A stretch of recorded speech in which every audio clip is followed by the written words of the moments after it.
Good morning, everyone, and welcome to today's meeting of the Metropolitan Mobility Network. My name is Adam Levine, and I'm the Executive Director here at the New York Metropolitan Transportation Council, affectionately known as NYMTC. The Metropolitan Mobility Network was originally created by NYMTC in the late 1990s as an advisory working group to NYMTC's Program Finance and Administration Committee. After several years of inactivity, we at NYMTC were very glad to reestablish the network 2 years ago. NYMTC now organizes the network in conjunction with the Metropolitan Area Planning, or MAP Forum, a consortium of 10 metropolitan planning organizations and councils of government in the multi-state metropolitan region extending from eastern Pennsylvania to central Connecticut. As reconstituted, the network advises and informs NYMTC specifically, and the MAP Forum members generally, on areas of transportation systems management and operations, aka TSMO, which are relevant to the metropolitan transportation planning process requirements, which our organizations must follow. Today's meeting will explore two such areas: integrated corridor management and the mobility aspects of recent groundbreaking federal legislation. Please note that as we proceed through today's presentations, questions on the topics being discussed can be entered by agency representatives and audience members into the chat pod, which we're keeping an eye on. Time permitting, we will get to as many questions as we can. To move on to our next agenda item, I will pass the microphone to John Simpson, NYMTC's Mobility Coordinator. John? Thank you, Adam. Today we are going to first look at two examples of integrated corridor management in two critically congested corridors in the multi-state metropolitan area. Firstly, the Interstate 287 and Cross-Westchester Expressway corridor is a critical component of a partial beltway around New York City extending from northern New Jersey into New York State and providing a gateway to the New England states and Connecticut via Interstate 95, the New England Thruway and the Connecticut Turnpike, from the New Jersey Turnpike bypassing New York City. Integrated corridor management techniques have been deployed in this corridor since the rebuilding of the Tappan Zee Bridge between Rockland and Westchester counties and its replacement with the Governor Mario M. Cuomo Bridge. The next corridor is the Interstate 495, New York State Route 495, and New Jersey State Route 495 corridor, which is a crucial multi-jurisdictional corridor traversing northern New Jersey and New York City through the Lincoln Tunnel and the Queens Midtown Tunnel before providing critical east-west movement on Long Island as the Long Island Expressway. Integrated corridor management approaches in this unique corridor have been planned and are moving forward to deployment. These corridors will offer a case study on these deployments and the regional coordination that is involved in doing so.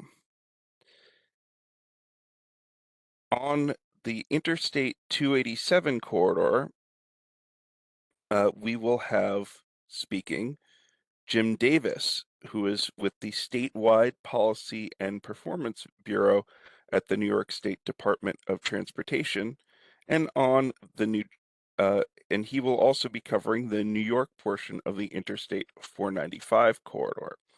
For the New Jersey portion of the Interstate 495 corridor, Andy Kaplan, who is the Manager of Planning for Operations and Technology at the North Jersey Transportation Planning Authority, or NJTPA, will be presenting.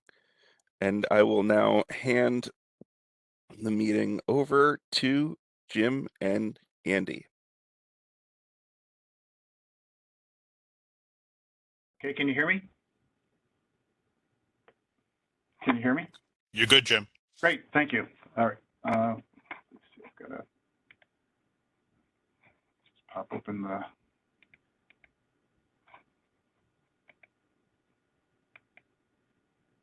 Okay, thank you. Sorry for that.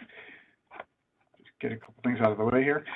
Well, thanks for the invite, and appreciate the opportunity to provide a bit of an update on the corridors that John referred to here. We're going to provide a overview or an update on basically 3 active ICM projects in New York State. We'll touch on the 287 effort in the Lower Hudson Valley, as well as the I-190 project in Buffalo, and I'll probably go into a bit more detail on the I-495 corridor, hopefully, which will lead into Andy's update on the New Jersey aspect of that project. Just to sort of set a bit of context for ICM in general as a concept, US DOT kind of initiated or launched this concept in the late 2000s with some early pioneer sites around the country in the early 2010s. And the idea was to improve the operation of complex, congested, multi-agency and multimodal corridors, which defines a great deal of what exists in the New York metropolitan area. Technologies have evolved, obviously, since then and advanced over time. Agencies have gotten more sophisticated and experienced in the use of technologies to operate their systems and networks. But the concept that is kind of laid out in this slide from, I think, 2008 is of institutional collaboration and the effort to manage the complex needs of these types of corridors continues to be at the center of ICM and how we think it's relevant to our what we're trying to do with mobility in New York State and the New Jersey portion of this corridor as well. And again, the highlighted areas here, it's from 2008, this is still appropriate institutional collaboration, aggressive, proactive integration of existing infrastructure and along major corridors, and really managing the corridor as a multimodal system.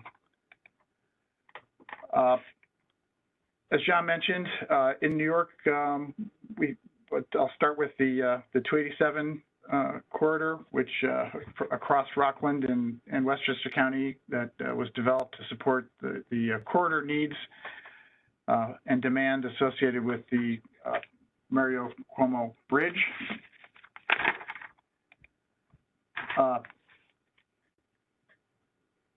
In the Lower Hudson Valley Transit Link, the title itself indicates the commitment to the multimodal aspect of this concept. So it has a fully integrated operating transit system that's associated with this integrated corridor management strategy.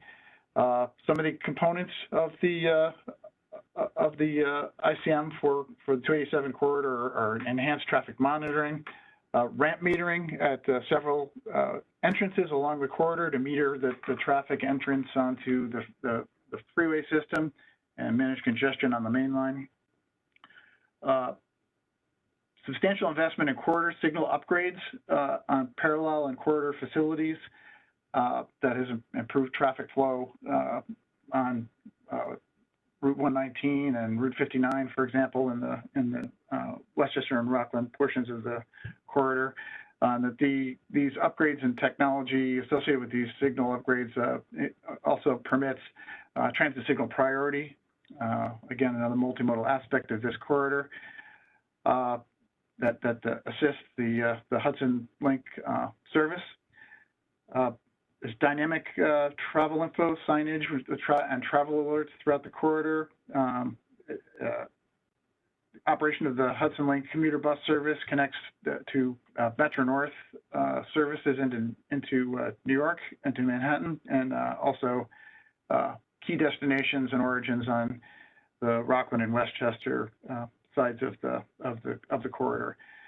There's a decision support system which kind of covers a big chunk of what integrated corridor management is attempting to do here by supporting real-time operational collaboration across agencies. In the case of this corridor, New York State Thruway, Westchester County, Rockland County, MTA, Metro North, City of White Plains, and the Hudson Link transit operator, Transdev, are all partners in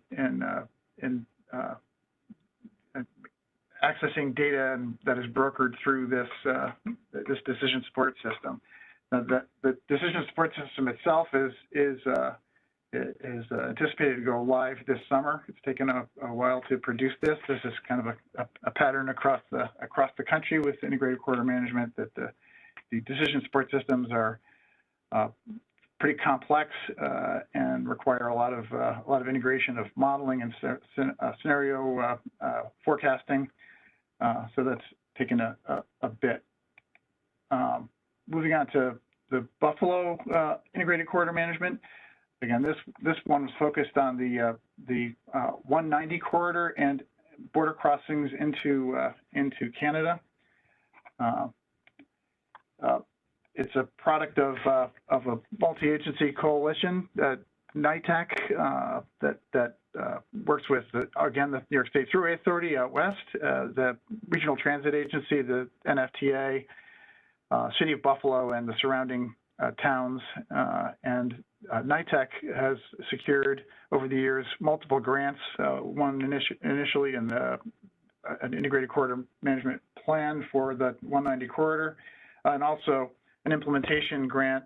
Apologies for the use of an acronym, but to our federal friends, I've never memorized this one. The ATC-MTD grant that NYTEC received, I think 2016 or 2017, has allowed them to do a bit of an implementation of this concept in the Buffalo region. And again, their objectives for that are balancing multimodal demand at the international crossings in the Western New York area, focusing on providing useful, actionable information to commercial vehicle operations, and they're working with the freight industry to try to work that into in-vehicle dissemination of alerts. Again, like 287, the multi-agency brokering of data to better coordinate incident response, similar to the 287 corridor. They have a decision support system that is also of the same vintage and is also going live this summer. This, like also and similar to 287, this decision support system allows a variety of playbooks and plans around signal changes on parallel or corridor facilities in response to incidents. So very customized, tailored, real-time response to events that as they occur. In Buffalo, for some reason, they wanted to incorporate more weather into how they're trying to respond to incidents within their DSS. So again, this has been ongoing, and they will be launching their decision support system later this summer. On the 495 integrated corridor management concept of operations, what I'm looking to do today is to really kind of dig into a little bit and revisit what was developed in the concept of operations that was completed in 2017, what it covers, and explore the opportunities that it presents for implementing key concepts. Now, as Andy will talk about later, this is the overall coverage of the corridor. As you'll see, it's 495 through to New Jersey, through the Queens Midtown Tunnel, Lincoln Tunnel, connecting to the New Jersey Turnpike, and there are substantial transit services available by subway and Long Island Railroad, and also within Queens, and a lot of select bus service and bus service on the arterial street system that are currently using transit signal priority quite effectively. For those who participated and those who didn't, this is a multi-agency effort that involved a significant range of operating agencies. New York City DOT took the lead in developing the concept of operations.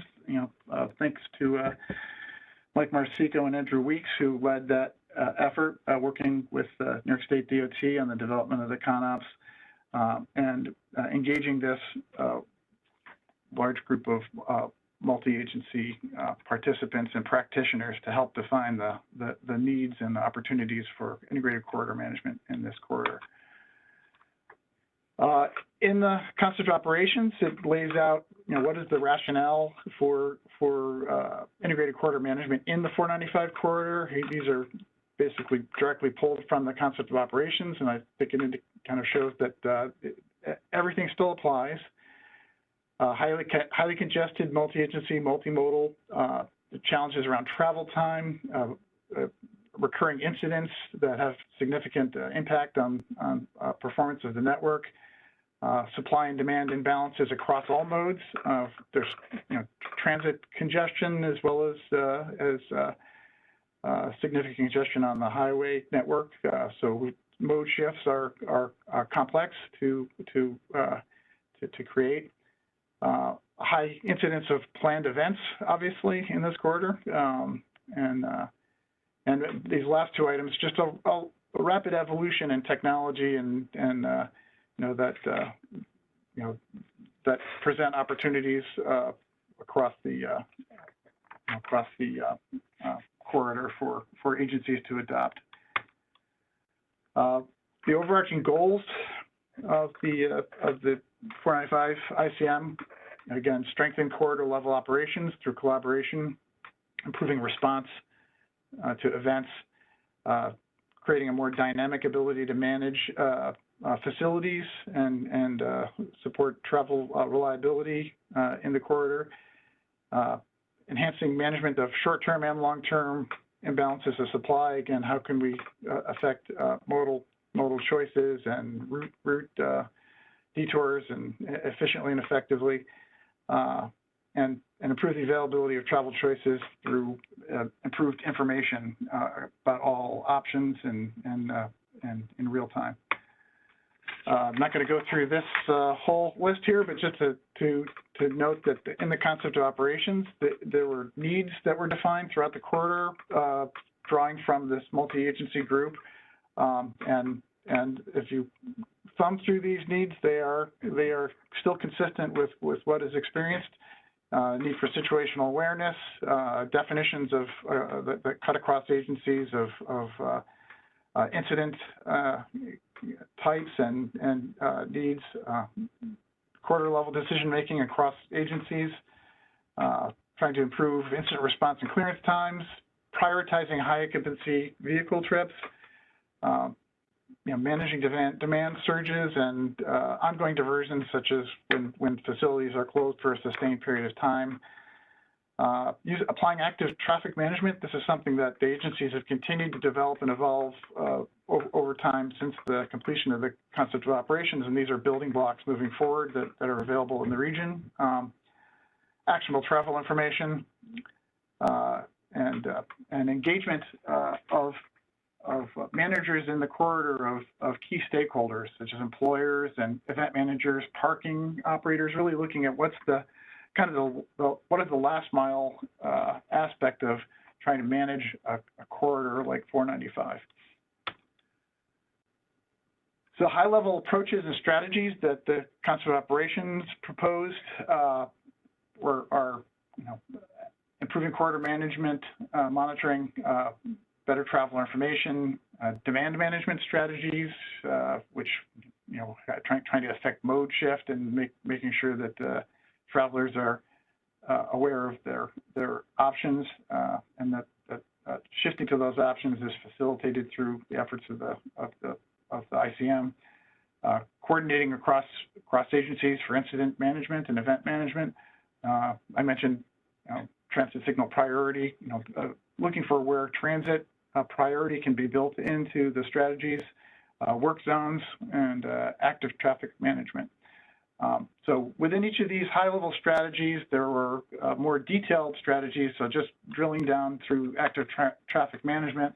And here's one example of where these kind of detailed strategies were looked at for within the corridor, and recognize that these are not all brand new technologies. A lot of the agencies in the region are quite familiar with and already operate these strategies.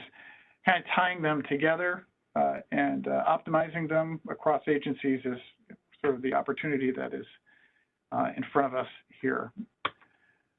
One of the ways we sort of work through what are the opportunities in the corridor for multi-agency is really drilling into some specific scenarios, and we had a full-day workshop with practitioners from across those member agencies that were listed earlier, and really dove into what could an integrated corridor management strategy or set of strategies do in these specific examples, of a planned special event, weather, specific geographic aspects of the corridor were looked at. So if there's an issue in the Queens Midtown Tunnel or the Lincoln Tunnel, rail events, transit events, long-term closures, what are the opportunities across participating agencies and implementing effective strategies collaboratively.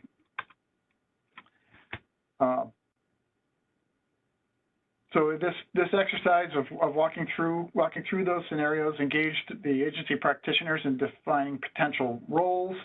What are the needs? What assets and capabilities can those agencies bring to the table in terms of problem solving, and what can they bring to the multi-agency effort? So the ConOps itself documents a variety of things that came out of each of those scenarios.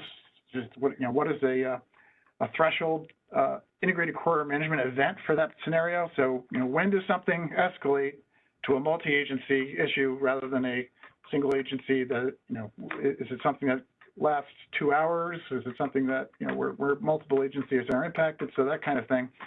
What are the scenarios under which the ICM strategies are need to be deployed?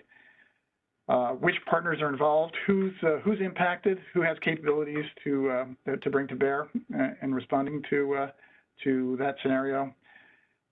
Looking at the ConOps kind of lays out what is the current circumstance without ICM, and then what are the opportunities for an enhanced approach with ICM, and also lays out what are decision support strategies and applicable tactics that are specific to that scenario.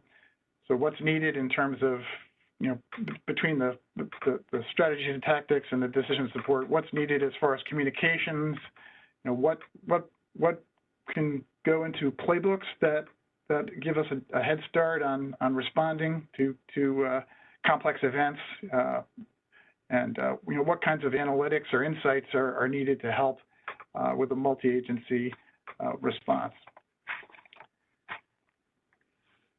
So now moving towards implementation at this point, looking to build on the foundation that concept of operations provides. What are the multi-agency needs that are captured in the scenarios? The multi-agency needs that are captured in the scenarios remain very applicable today. And as I mentioned earlier, individual agencies that continue to advance and invest in their own capabilities that support ICM strategies that are covered in the ConOps. Some technologies that were conceptual when the concept of operations was developed have now been deployed or actively in use or far more advanced. Data and communications advancements, analytic capabilities, AI, deep learning, cloud computing. Much of this was not advanced to the state where it could really contribute to integrated corridor management when we were doing this concept of operations. But I think we're in a place to take advantage of all of these at this point. So our next steps, we dived out are looking to re-engage this multi-agency working group to update the strategies and the concept of operations. define updated requirements for effective multi-agency communication methods, protocols, development of operational playbooks, evaluate new opportunities in data availability and efficient data sharing, changes in technology that have occurred since the concept of operations was completed. What are some opportunities to integrate and leverage agency systems that have been upgraded over the time since the concept of operations was put together? And also defining opportunities to pilot and procure technologies and strategies for integrated decision support. So as we engage in that moving forward, our Region 11 office will be leading that with our help, looking to engage the multiple agencies in the region. I think the opportunity moving forward here is and working across agencies to optimize the multimodal capacity in the corridor with the intention of clearing incidents more quickly and safely, helping travelers shift to more sustainable modes, and then making the system more reliable and resilient as far as travel time for individual travelers, person travel time across the entire corridor.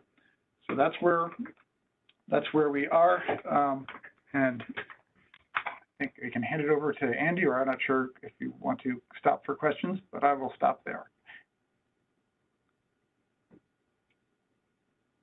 Thank you, Jim. I'll jump right in then.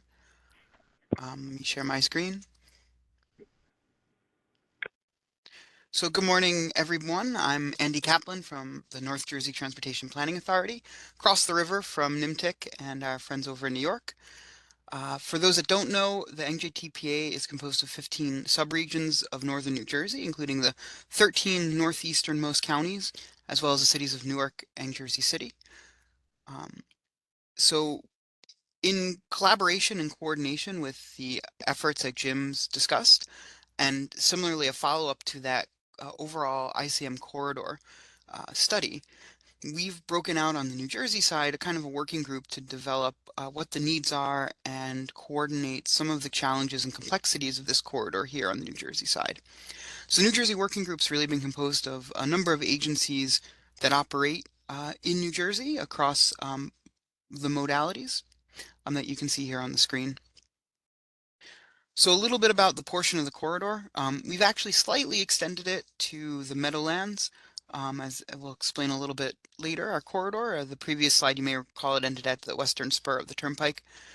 But as you can see, it's a relatively short corridor, but it's also very significant from a regional standpoint. It includes the 495 corridor itself, and then the lower component of New Jersey 3, which ties in across the Hackensack River and connects into the Lincoln Tunnel. Also feeding this corridor significantly from a traffic perspective is the eastern spur of the New Jersey Turnpike, and the western spur is accessible via that New Jersey 3. So this is a pretty significant amount of traffic volume that's carried into Midtown Manhattan. The Lincoln Tunnel is the Midtown crossing from New Jersey, and it also directly ties into the Midtown bus terminal, which is the busiest bus terminal in the world. A little bit of complexities of this corridor. The Midtown bus terminal, as well as the Lincoln Tunnel itself, are fully owned, operated, and maintained by the Port Authority. The 495 corridor is owned by New Jersey Department of Transportation as a state highway, but it also has a MOU with the Port Authority for operational control and coordination. And the Port Authority during rush hours and often will be the ones to dispatch a tow truck or an emergency response for incidents and operational impacts along this corridor. And then New Jersey DOT has full control of Route 3, and the Turnpike Authority is also operating what you see in green of the eastern and western spurs of the Turnpike. Also adding to the complexity of this corridor is the XBL. The XBL stands for the exclusive bus lane, and during the AM rush hour, a lane of the outbound 495 is delineated with the stanchions you see here and operates as a bus lane inbound and as a reversible lane. This bus lane feeds the Port Authority bus terminal and carries as many, if not more, passengers than the rail tunnels into Penn Station from New Jersey. So it's an extremely significant and critical component of the multimodal regional network. So from a regional context, you can see here these are color-coded by jurisdiction with our corridor in red. New Jersey DOT has a lot of feeding roadways from the west, and just off the screen to the north is I-80. And then north-south, you have the Garden State Parkway and the Turnpike also feeding this corridor with traffic volume. As you are probably aware, there are only 3 vehicular crossings between New York City and New Jersey, which are also operated by the Port Authority. So one of the challenges of this corridor is in the next decade, which sounds like a long time, and it is, but there's also a significant amount of capital projects taking place and capital investments. So in the 495 corridor that we're directly looking at, we have the Midtown Bus Terminal, the Lincoln Tunnel Helix rehabilitation and replacement, which are Port Authority large-scale projects, as well as New Jersey DOT is advancing a interchange reconfiguration for that Route 3 and 495 interchange.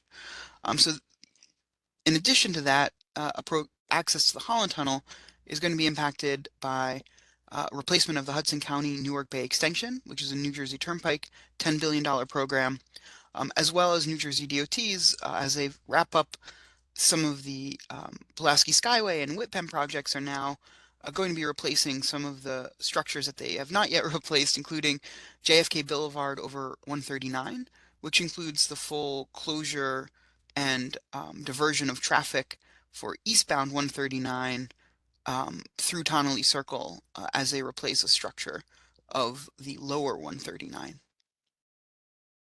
In addition, there's other large-scale projects in the region along potential vehicular diversion routes, including some Hudson County projects that are funded through NJTPA, such as the Meadowlands Parkway Bridge Replacement, Manhattan Avenue Retaining Wall Program, as well as New Jersey is reconstructing and doing significant roadway work on Route 7, as well as the Route 3 bridge eastbound over the Hackensack River, among other projects in the vicinity.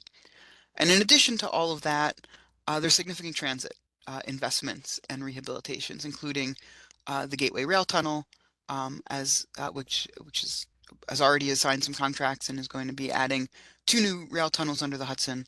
The Meadowlands Transitway, which is still in the design phase, but is going to be connecting Secaucus Junction to the Meadowlands, as well as the Portal Bridge replacement, which is 50% done, and Path Forward, which is some Port Authority path, significant reinvestment and rehabilitation program. And all of that is happening around the same time that there's some soccer matches happening over in, well, I can't say MetLife Stadium for this. This is the New York, New Jersey Stadium, I think is what we've renamed it.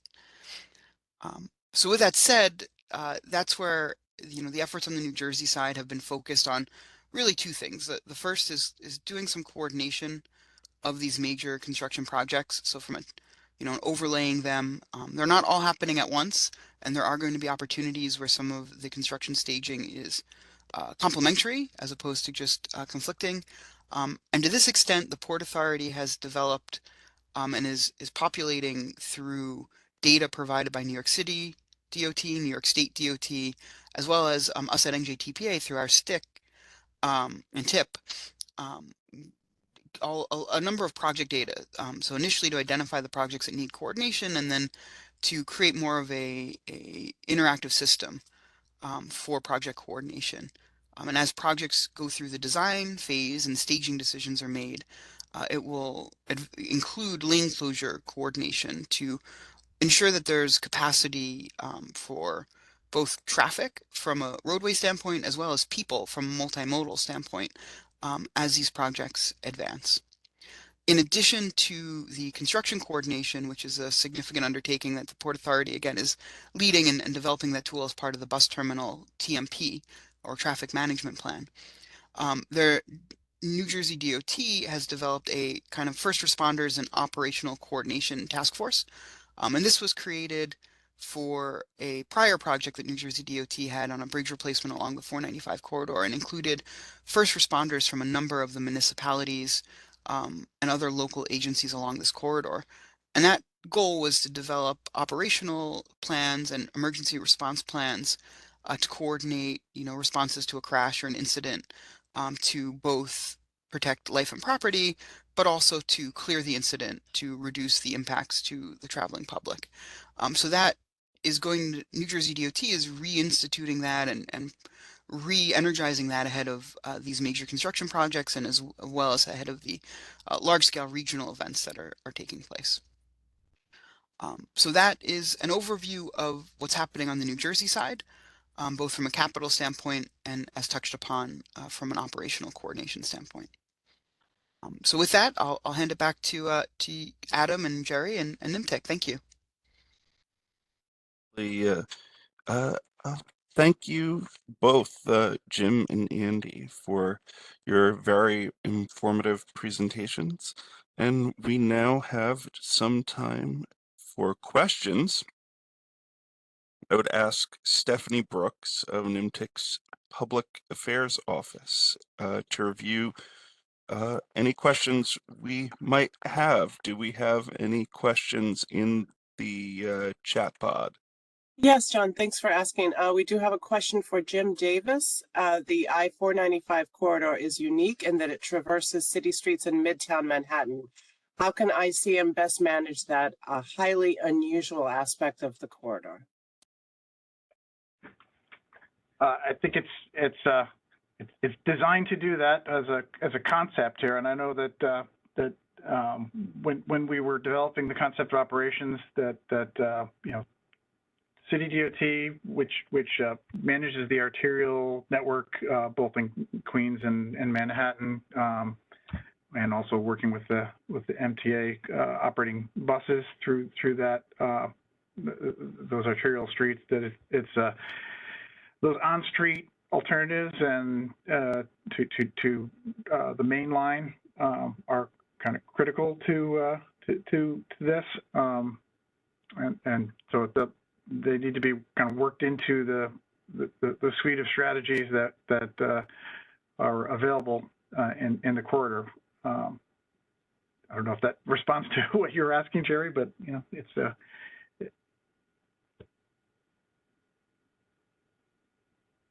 We also have a question for Andy Kaplan. Off-peak and reverse peak delays are common in the Lincoln Tunnel and approaches. To move the most people possible, when is the XBL going to be installed both ways, 24/7? So as someone who doesn't work for the Port Authority, I'll be happy to answer that to the best of my knowledge, but certainly I'm not going to speak on behalf of the Port Authority. But what I will say is, I put this picture back on because, this is a very unique corridor, and I believe it's unique in the country where you have a reverse lane operation on a freeway section with only these delineators separating opposing traffic. And that's because opposing head-on collisions generally result in significant injuries. But the XBL operates extremely safely, and the reason it operates extremely safely, even in this configuration, is because this is, as you can see in this photo, this is a wall of buses. The volume and demand of buses coming through the XBL is extremely high, such that that volume reduces the likelihood of a safety crash or collision. In fact, you'll see on days where the volume of the XBL is not high and there's not a lot of buses, whether it's a Monday morning or something or a holiday, the Port Authority will issue an early closure of the bus lane. And so for this reason, the current infrastructure does not really support the safe operations outside of these high volume peak periods, as I understand it. Again, I don't work for the Port Authority, so I can't provide you with a formal answer, but that's my understanding.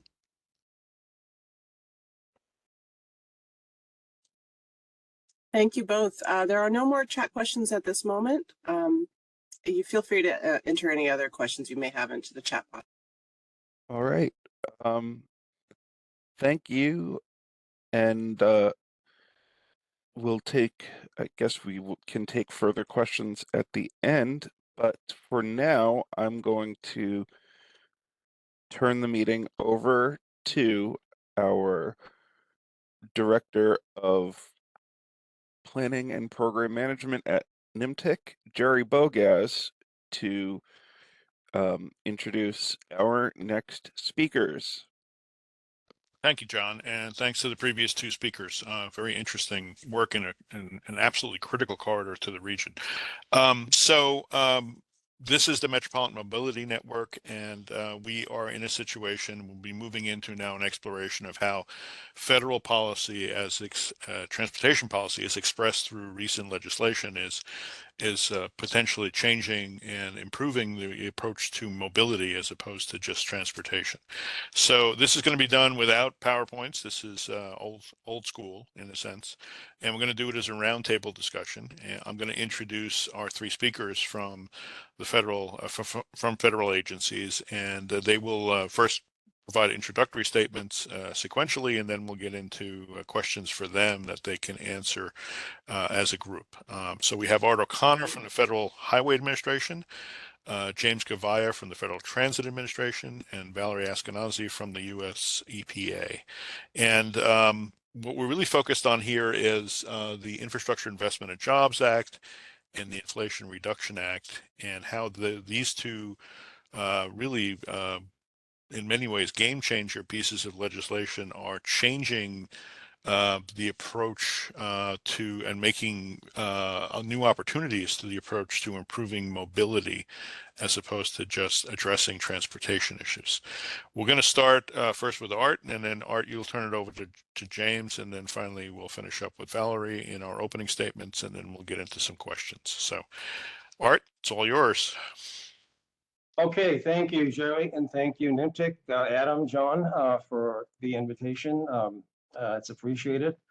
But what I thought I would do, I thought I would just sort of just touch on, as Jerry mentioned, the transportation bill, some of the high-level overarching aspects. Some of this may be redundant, but as many of you may know, the Infrastructure Investment and Jobs Act is complicated. It's not that simple to comb through and much less understand. But anyways, the IIJA or the bill, the bipartisan infrastructure law, was signed into law back in the middle part of November of 2021. It covers a 5-year period of time, federal fiscal years 2022 to 2026. It succeeds the FAST Act, and it succeeds the MAP 21 back from 2012 and 2015. But significant amount of funds, actually unprecedented as far as in comparison to other bills.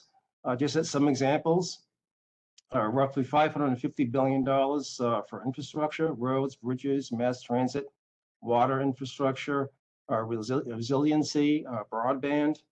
$350 billion just on the federal highway side alone. And again, over a 5-year period. $13.6 billion in formula funding to the state of New York over this 5-year period, which is about a 43% increase from the FAST Act. And just alone, the federal highway has received roughly over $1 million in these discretionary grants. A dozen new highway programs, including the formula and discretionary competitive grants, safety, bridges, carbon emissions, carbon resilience, system resilience, reconnecting communities, equity, a number of opportunities on behalf of the MPOs and tribal nations and other public authorities. What I'll do, I'll place in the chat the website that I came across that I thought was quite handy. It does cover just about the entire bill. It's actually for a federal site, it's not that bad. It's I found it to be after sort of skimming through it for the last day or so, it's not that difficult. A number of fact sheets, upcoming NOFOs, notice of funding opportunities, guidance, the projects that have been funded, and a list of the grants themselves. But let me just touch on a couple of the major significant discretionary program areas. First is the ATTAIN. Jim kind of touched on this, the ATTAIN program, the Advanced Transportation Technologies and Innovation Program. This was the this is the successor to the ATC MTD program, Advanced Transportation and Congestion Management Technologies Deployment, again from the FAST Act. The purpose is to install and operate advanced transportation technologies to improve safety, mobility, system performance, intermodal connectivity, types of projects, advanced travel information systems, data collection and analysis, transportation management systems technologies, technologies to improve emergency evacuation and response. That particular grant is actually a May 28th webinar coming up, which is essentially a how-to apply webinar. You may want to jot that down from 1 to 2 on the 28th. The deadline for this round of the Attain grants is the 12th of July. The last 2 fiscal years, apparently there has been about 700 applications that have been received to date. So a significant program with a lot of interest. The second program is what's known as the SMART program, Strengthening Mobility and Revolutionizing Transportation, which is essentially to conduct demonstration projects on advanced smart community technologies and systems.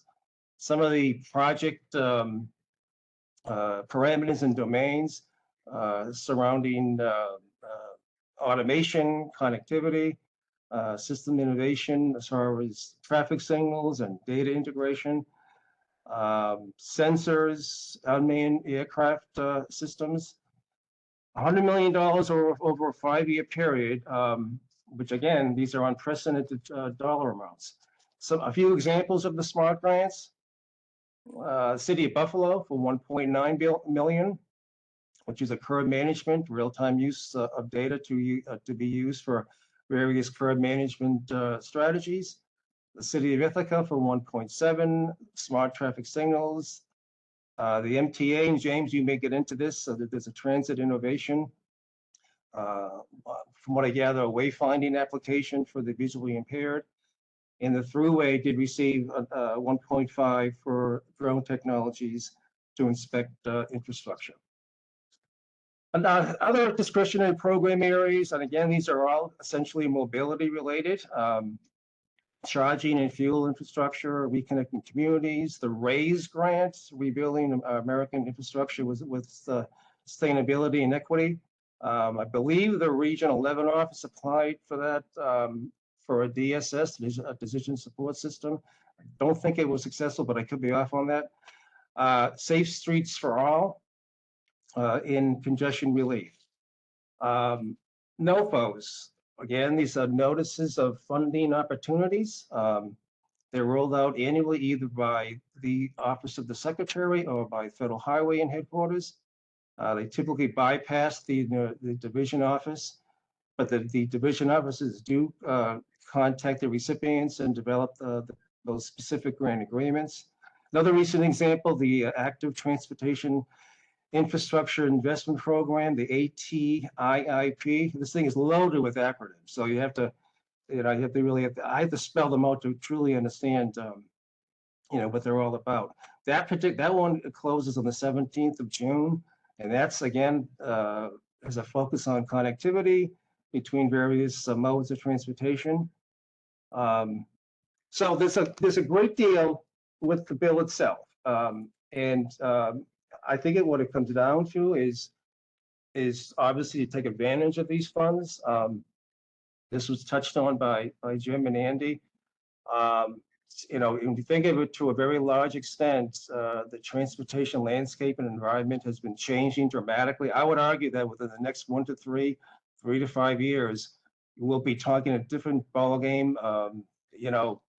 What's the advances in artificial intelligence, digital infrastructure, V2X, vehicle to anything in terms of communication.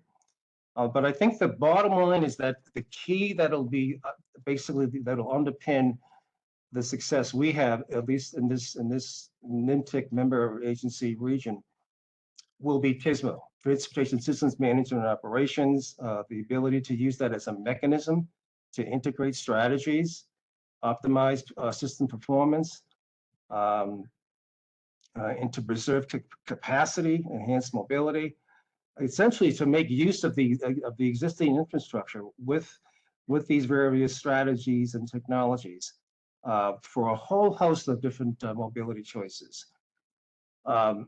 When you think of mobility, you know, if you go back several years ago, mobility at the time was all about, you know, moving cars and trucks, I should say. I think obviously at this point, it's a different mindset as far as the movement of people and goods, supported with ITS and various technologies. It's about proactive decision-making, adaptive, real-time, dynamic, performance-based. So it's not this static sort of perspective as far as how we think of mobility. So with these funding opportunities, I think, again, it's an unprecedented period of time to truly address our mobility needs, particularly with the integration of emerging technologies into new or existing TISMO practices. I'll just mention a few here, and these are, I guess, a lot of these are repetitive as far as what Jim and Andy mentioned.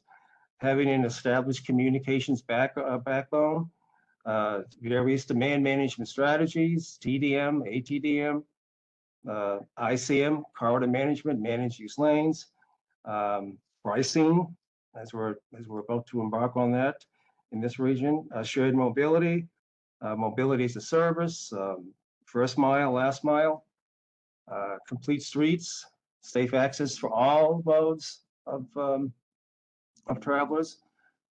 We talked about TSP programs throughout, not only here in the city, which is a very robust program, but certainly throughout the region.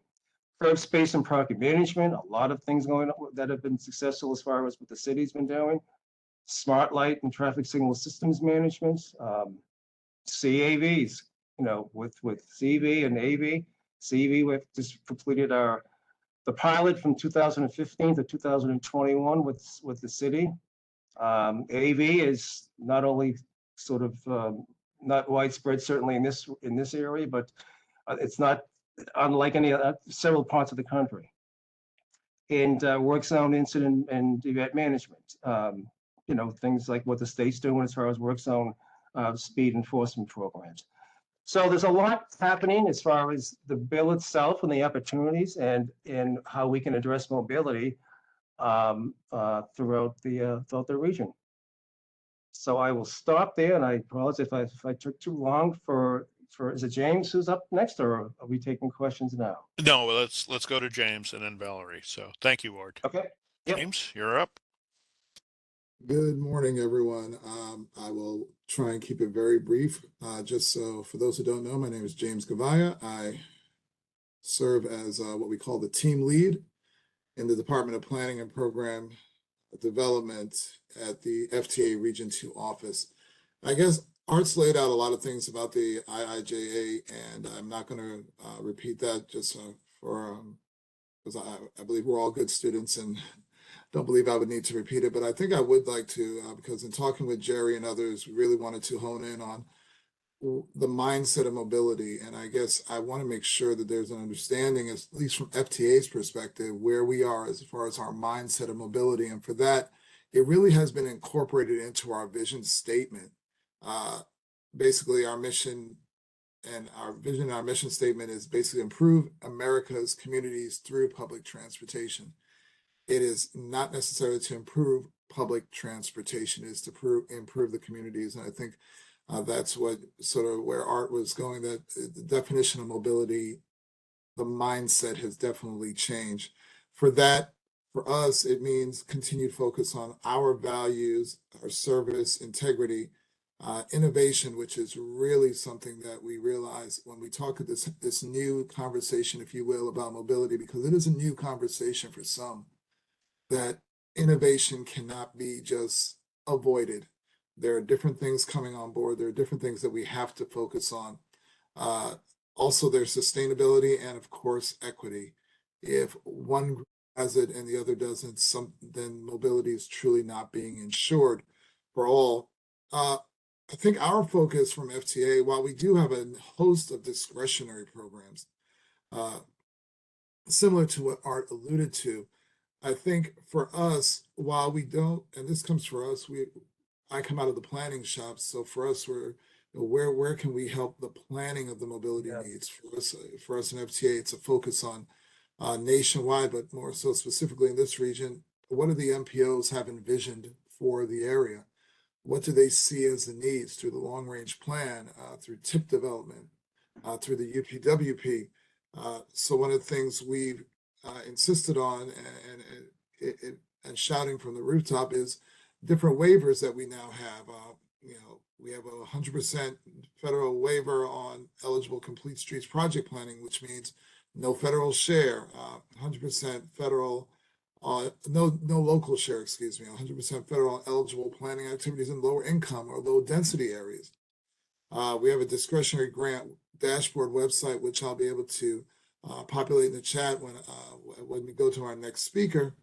But on there, you'll see programs such as the Thriving Communities Program, Reconnecting Communities Pilot, that funds planning and construction to remove, retrofit, or mitigate transportation facilities, such as highways and rail lines that create mobility access or economic barriers to community connectivity. Really, it is about those communities that we're trying to get when we talk mobility. I can tell you, as somebody who's been here with the agency for now 25 years, this coming June, the focus on the communities is key when we talk about this mobility network. How does somebody get to that job? You were talking about the corridors before. How do we get through those corridors, navigate them? What has to be on the sides and the front at the end of those corridors to have a true mobility network? And that is something that we look forward to continue seeing, that development of those studies and also the conversation as well. Transit-oriented development, something that we have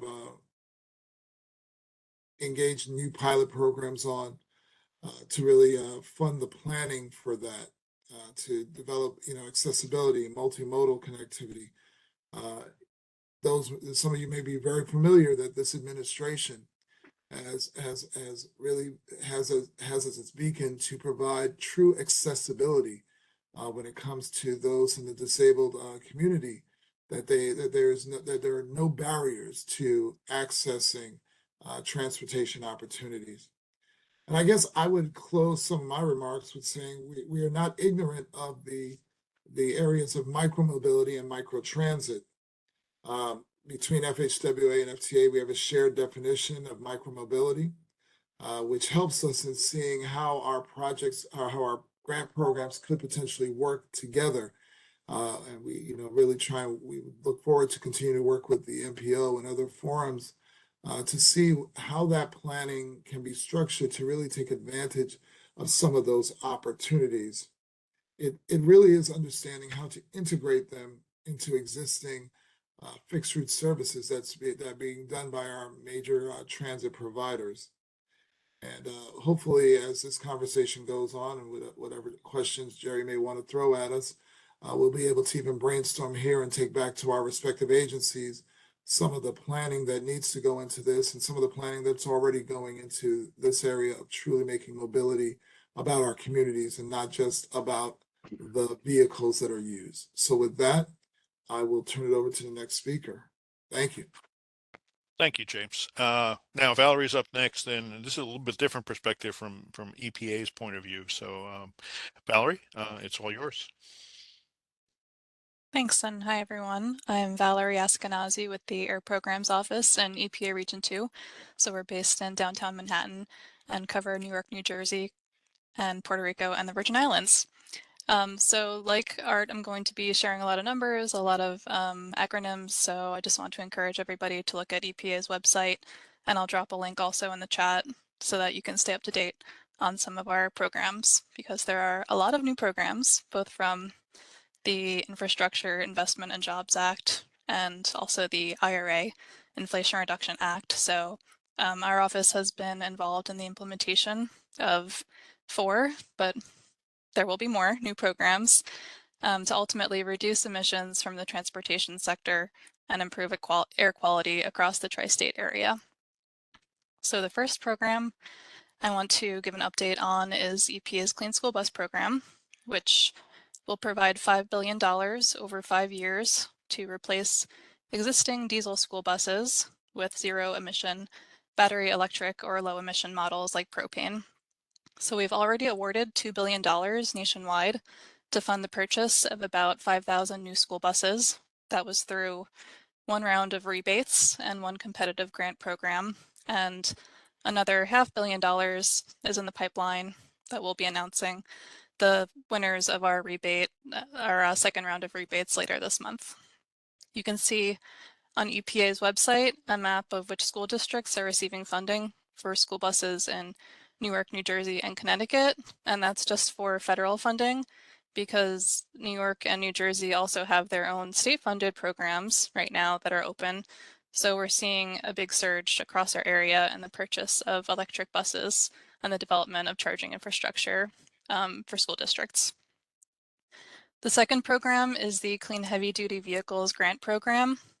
The Inflation Reduction Act provides $1 billion to replace heavy-duty diesel vehicles with zero-emission vehicles and support charging infrastructure and worker training. The eligible vehicles for replacement need to be Class 6 or 7, and that includes school buses, so there's another opportunity for school districts there. And the application period is open now. It closes in July, and we're expecting that awards will be made in February 2025. So hopefully we'll see some applications from our area there for that program.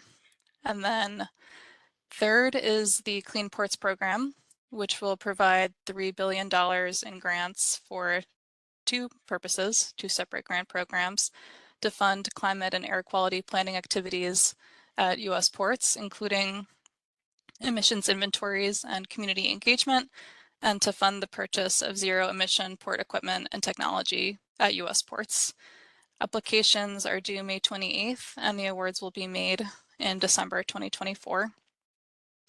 The fourth program is the Climate Pollution Reduction Grant Program, which is a 2-phase program for climate planning and implementation. It's part of the Inflation Reduction Act, again, which provides a total of $5 billion, both for states and municipalities to develop climate plans, and then for a competitive grant program to implement measures to reduce greenhouse gas emissions. So as part of the first phase of the Climate Pollution Reduction Grant Program, EPA awarded grants to states and municipalities to develop priority climate action plans that were already published in March. So New York, New Jersey, and Connecticut all participated and published plans. And then there are 70-ish large metropolitan areas that also publish their own climate action plans, which includes New York City, Philly, Hartford, Stamford, and New Haven in our region. So a lot of new information planning happening, but they were all fairly similar in one regard, that transportation is the largest source of greenhouse gases in all 3 states. So New York, New Jersey, and Connecticut have outlined priority measures for reducing emissions from transportation in their priority climate action plans. And several of you on the call might have even been involved in the creation of those plans.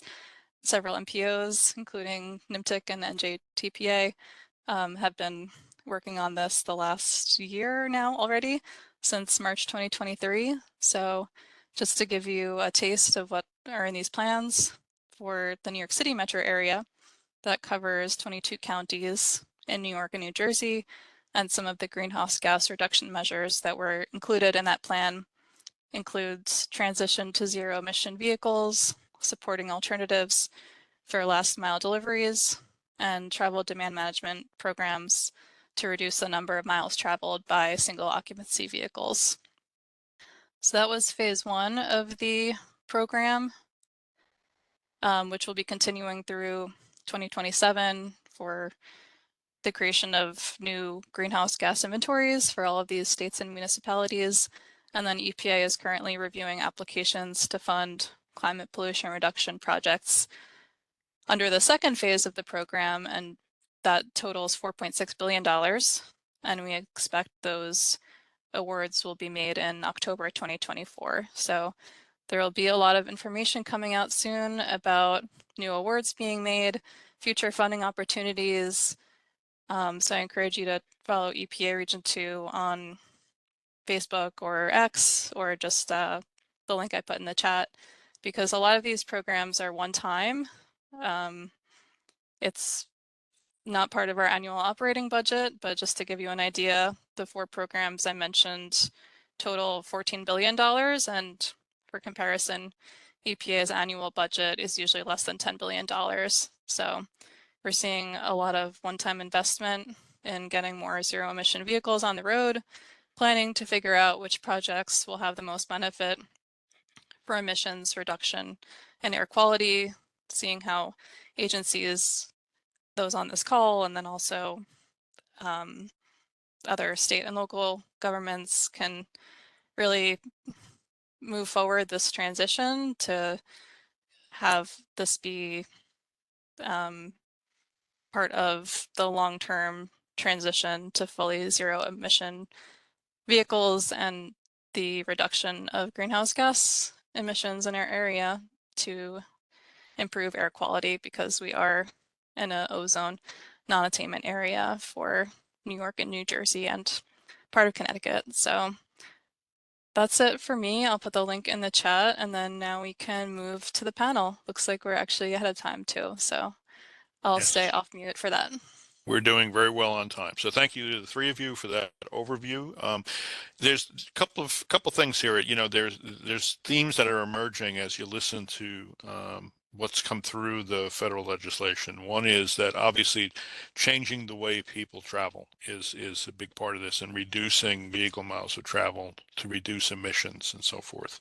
There's also the whole issue of decarbonization, meaning that the conveyances that people are using, vehicles, you know, scooters, bicycles, whatever, trucks, moving goods, how best to decarbonize those modes of travel. Those seem to be 2 really big areas when you look at the legislation as a whole. So I'm going to use the prerogative of the moderator and ask you the first question along these lines, which is, how have you seen, from the projects that you've seen that have been submitted for this funding, how have you seen improvements in seamlessness of the system? And I mean that in two dimensions. One is obviously the seamlessness of services, you know, how people can use services better, but also the seamlessness of the information that's available to people, so that they can do that. They can use the services in the system more efficiently. And that ties back into the integrated corridor management presentations that started today. And of course, you know, as a subset of that, there's the whole emphasis on first mile, last mile travel. How do you get to services? How do you get to the most efficient ways to move around? And that seems to be also a big theme, particularly in the area of transit. So I'll just throw that out there. If there's anything that the panelists want to say about those 2 areas, seamlessness and the first mile, last mile aspects of transportation. And it looks like James is up first. Thank you, James. Well, I figured let me bite this quick so I can run away if I mess it up. But I think I'll go with the last part of what you said first. Yeah, in Region 2, I've seen a lot of areas where for instance, the folks up in Rochester. It's interesting. I've lived up there, lived up in Buffalo, and used to be a joke. Oh, you can get to anywhere 20 minutes across from area to area. But that was if you were in the main, you know, fixed route service. If you wanted to get to your point, Jerry, the last mile, that where the services, where the locations that you really wanted to go were, it was a struggle. They have truly embraced micro transit, what's more of a spoke hub type of thing, where you'll have the main fixed routes, but then you'll have those spots where then you'll take a little micro transit to the areas little more rural areas where so that you can continue that trip and you're not left in a lurch looking for some other way to get somebody to pick you up. As somebody who takes Uber, you're looking for an Uber, but it's not going to be there. So microtransit has been big, and we're seeing it in a lot of our different communities. Obviously, bus rapid transit, extending the trip and really picking those corridors which connect to services has been key. And the last thing I'll say is, funny enough, a concept that's old is seemingly very new again. We are seeing a lot more investment in those type of mobility managers and setting up kiosks that are better explaining the wayfinding opportunities so that everybody's getting a better idea of what is really out there. It's not a hidden mystery of it, how do I connect anymore. So, you know, those are a couple of things I'll start off with and open it to others to speak. Those are excellent. Thank you. Valerie, you've got your electronic hand up. Yeah, I can go next. Two things came to mind for seamlessness, both for project developers and for customers, because these IRA programs and the IIJA, a lot of them are spanning 5 to 10 years. So we did have some lead time there. So we're seeing a lot more project developers that are doing feasibility studies or have been able to work with their utilities or state agencies beforehand to really have integrated proposals for zero emission vehicles. And I see that being a trend that hopefully will continue for better seamlessness just in project implementation, because these are multi-year projects and take a lot of moving pieces. And then for customers, the seamlessness of services, we're trying to just share best practices across different programs, because operations and maintenance, there are always different challenges, and figuring out what might be the best bus routes or locations for potential vehicle replacements. So hopefully that'll all lead to a more seamless experience for the people, whether it's the children on school buses or workers at a port doing drayage, for actually successfully using some of these zero emissions vehicles. Thank you, Valerie. Art, you clicked on there. So what did you want to add? Yeah, I'll add, I guess I'll answer it slightly differently, Jerry. I think the proof is in the pudding as far as how things shake out and unfold with the current discretionary program. I think time will tell with that. Obviously, that's the intention, is to have that seamless environment. But I would argue, certainly from an operations perspective, this is nothing new. This is something that we have been doing pretty much since the late 1990s, particularly with Rule 940, as far as the development of architectures, is to create and have those architectures from the very, very beginning, by the planning stages, down again with the V diagram.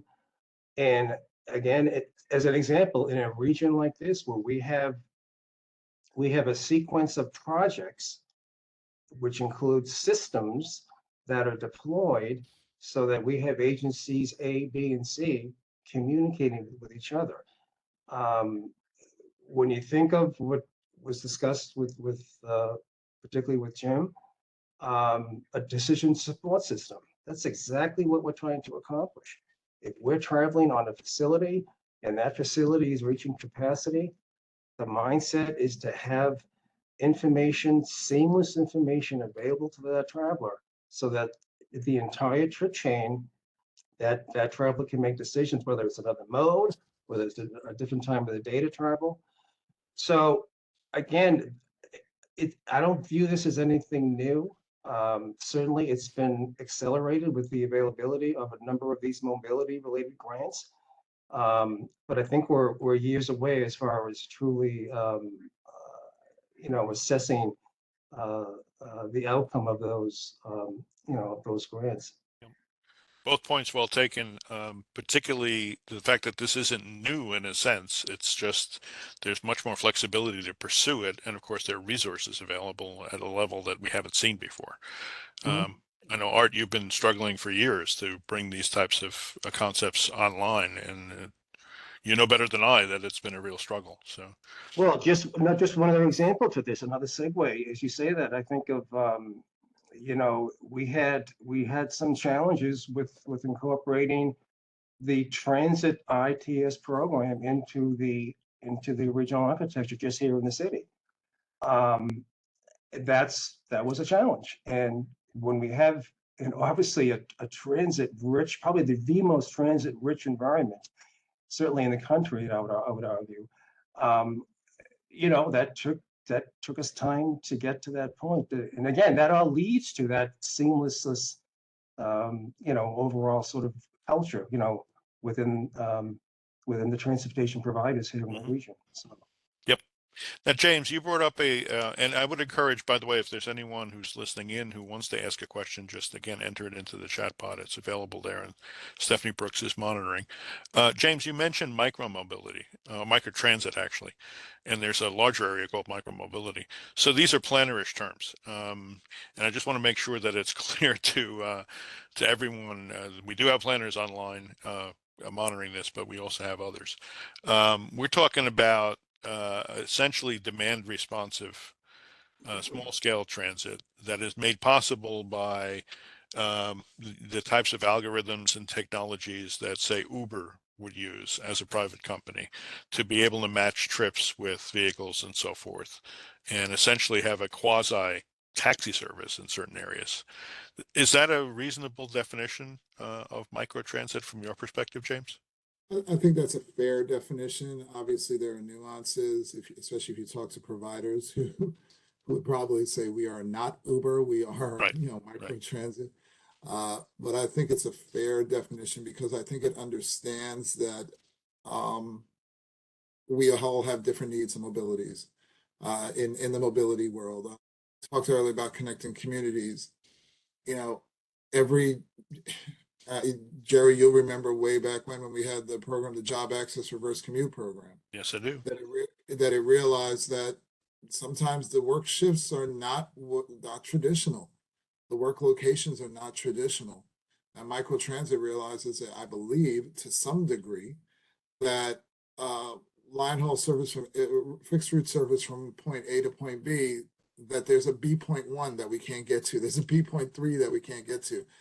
But there are enough people going there, not enough to actually extend the whole route, because that may be cost prohibitive, but there are enough people going there that we need to sort of make it available for those who can, who need to get to that area. And with a demand responsive mindset, but also with the mindset that this could grow into something. So I think microtransit allows us to see where the growth is going, to see where there may be bigger growth, because at some point you're gonna be like, you know what, this is not a microtransit route anymore. This is being latched onto by a whole lot of people. Maybe we need to extend. So I think that provides opportunities to not invest so greatly that there is a worry about loss, but invest enough that you can see where there can be possible gains. Right, and actually the flip side is true also, where you have areas where you might have a policy route in the past where it's actually a better service to provide microtransit than it is to provide a scheduled service that's minimal, and it's more efficient also. So now, interestingly, you brought up job access, and I think you've all spoken about equity and how important that is in these new pieces of legislation, almost as important in many ways and as emphasized as mobility. But there's a relationship there. And back in the day, and sorry to say that, James, that this is so long ago, because it means we've been around a long time. But back in the day when we were doing our first, coordinated public transit human services plans and so forth, it became really obvious that information is a huge barrier for equity also and seamlessness, because for people looking for jobs, there are two barriers. One is the information barrier. Where are the jobs? And the second one is both an information and a service barrier of how do I get to the job opportunities and how do I learn what those are? And much more siloed than you would ever think, but absolutely the case. So, I guess my next question has to do with how these types of improvements in mobility can actually reinforce improvements in equity. And that would include the types of programs that EPA is interested in terms of reducing climate pollution by improving mobility and efficiency. So, any thoughts on the connection between mobility and equity?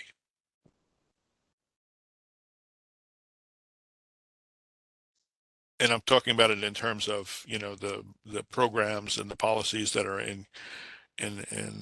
encoded in these pieces of legislation. Valerie? That was a good setup to talk about Justice 40. Thank you. Sure.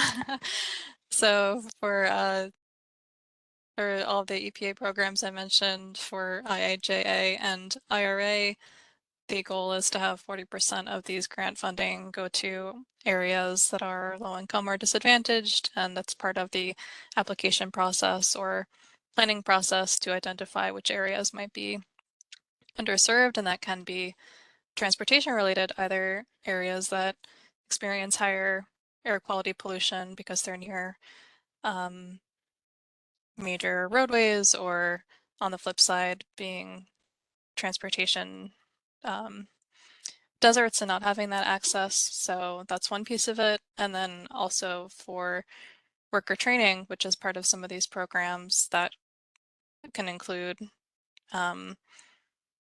nationwide. We've seen different examples, but either working with community colleges or job training programs for trying to connect some of the funding to have that pipeline of workers to maintain the charging infrastructure and also these zero emission vehicles. And then same also for non-transportation related programs like maintaining solar PV panels, that sort of thing. Mm-hmm. Good points. Other thoughts? Yeah. I guess what popped into my mind as you asked the question, Jerry, I think of the two programs we have right now, the Reconnecting Communities and the Complete Streets. I mean, that's, again, we're reaching out to perhaps those who are underserved and have been, I gotta go back. I think of the Cross Bronx Expressway. I think of the Kensington Expressway up in Western New York, as far as bringing together those communities that have been long separated for whatever reason it may be. But I think that does have some element as far as what you're getting at, as far as achieving some level of equity Mhm. in the decision-making process. And pretty much, certainly from a project perspective. So. And that does tie into Valerie's point about Justice 40 also. It's just a framework for making decisions. Go ahead, James. Yeah, I would just say I'm glad Valerie brought up Justice 40. She took it right out of my mouth, so I don't need to speak about it because it was right there on the tip. Beat me to it. The other thing is, interestingly enough, two efforts. So one I'll say is that I'm sitting on a board right now, a team right now within FTA, specifically in DOT, just really understanding the literature on equity that we don't understand, to really understand what it means to have equitable service.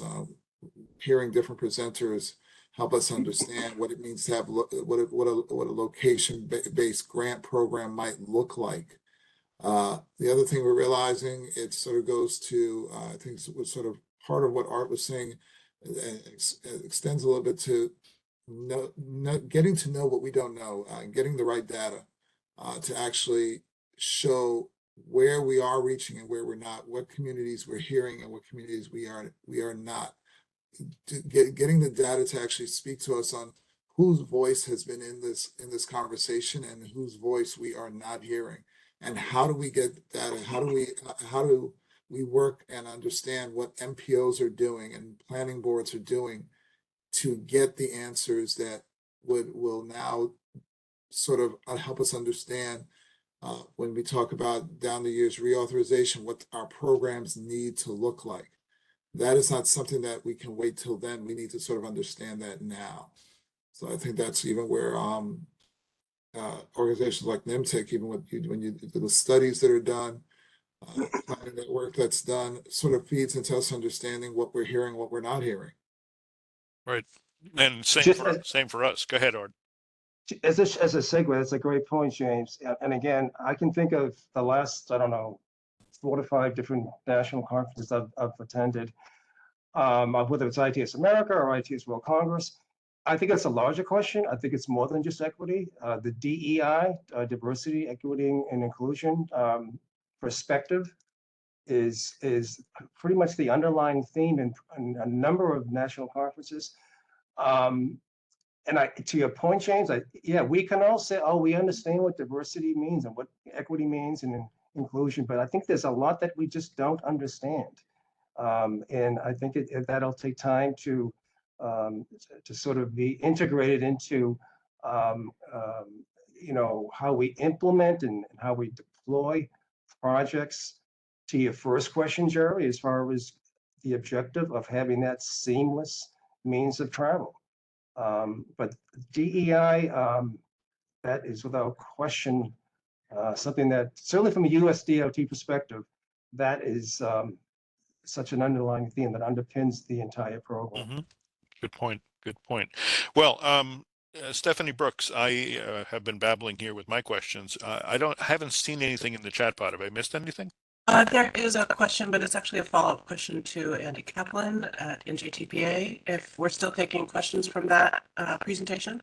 Yeah, let me just close out this discussion, and then we can see if there is time for that last question. So, so let me just say again, thank you to our panelists on the federal side. It's obviously a a very interesting time to be doing work with federal funding and federal policy, and we liken it to drinking from a fire hose, basically. There's just so much information, so much opportunity out there, and making the best use of it is really important. And I would just leave you all with a practical assessment of the situation from NYMTC's perspective as an MPO. So again, we're a regional council and so forth. We have a transportation improvement program that programs this funding, which is a necessary step towards actually using it on the part of our members and other project sponsors. Right now, in our current 5-year transportation improvement program, we from formula sources, so these are sources that are apportioned to the states and then sub-allocated to MPOs and metropolitan regions. We have programmed, our members have programmed just short of $15 billion in formula resources from the IIJA. Normally that's a little bit more like 11. So, you talk about 25 to 30% increase on the formula side. But more significantly than that, we're keeping score on the discretionary monies also, and we have programmed and been awarded about $8.5 billion, and these are rough, round figures, $8.5 billion for projects in our planning area. And that includes projects for intercity services, for Amtrak and so forth. This is very significant. That's half the size of our normal tip, and we're only about halfway through the IIJA's funding. We have more NOFOs coming. So just to give an example, that's just NYMTC, that's not any other MPO in the MAP forum, but it just gives an example of how significant this increase is and how much our member agencies have been aggressively pursuing these resources. So we certainly appreciate that, and our members will be working on these projects for many years to come. So thank you again for participating in this federal roundtable. Stephanie, what is the follow-up question? If Andy Kaplan is still on, he can take it on. Sure, it is, and it's a thanks for the details in the previous chat communications, but what the responder is saying is that to make existing XBL, which is on the outbound side, outbound 24/7. That's the first point, and then upgrade one of the 3 inbound MV lanes to an inbound XBL 24/7. This gets rid of the head-on collision risk. As you said, this will help get deadhead and reverse peak buses into the PABT on time, helping peak travelers. So this is more of a suggestion than a question, actually, but I'm not sure, Andy, that Just sort of any response that Mr. Kaplan might have. yeah. Sure, I can't really speak to the specific operational schemes and suggestions, but what I'll do is I'll share a link to the Port Authority where you can provide comments and interact with them directly. And hopefully they'll be able to respond more appropriately than I would. Great, thank you. And I think that's it, right, Stephanie? That is it, except for some links in the chat from all of today's speakers. Thank you very much for putting this. Yes. And those links are important because, again, there's a ton of information online, particularly in the USDOT, various websites and sub-websites and so forth. And navigating all the information that's there is difficult to say the least, but the USDOT and its modal agencies have put up, and US EPA have put up dashboards that show information about these various programs. So we encourage everyone who's interested to use these links, copy them and use them because that's an important way to navigate through all this. So thank you, Stephanie. And I guess at this point, I get to turn it back to Adam Levine to give us half an hour of our time back today. Adam? Give time back. I thought this was a half an hour for me to soliloquize. So, I mean, I don't know. If you like, but I'm going to lunch. Yes. No, actually, thanks, Jerry, and thank you to everyone who joined us today. Thank you to our guests, Jim and Andy, Arthur, James, and Valerie. Really appreciate you sharing your perspectives on these amazing topics. So really appreciate it. Also to the team that participated today from the NYMTC side. That's Jerry and John, Stephanie, Fidel, and everyone. Really appreciate that. So thank you to our guests. I think I saw at one point about 60 people who joined us, took time out of your day to listen in. And I'll make a last moment pitch for our, we have a brown bag event on Thursday at noon that's going to discuss Hoboken's Vision Zero initiative. We hope you can join us for that. And with that, I will let everybody go. Get back 27 minutes. Thank you again. Take care. Okay, Thank you, thanks, Adam. everybody. Thanks, Thank you, folks. everyone. Thank you. Bye-bye.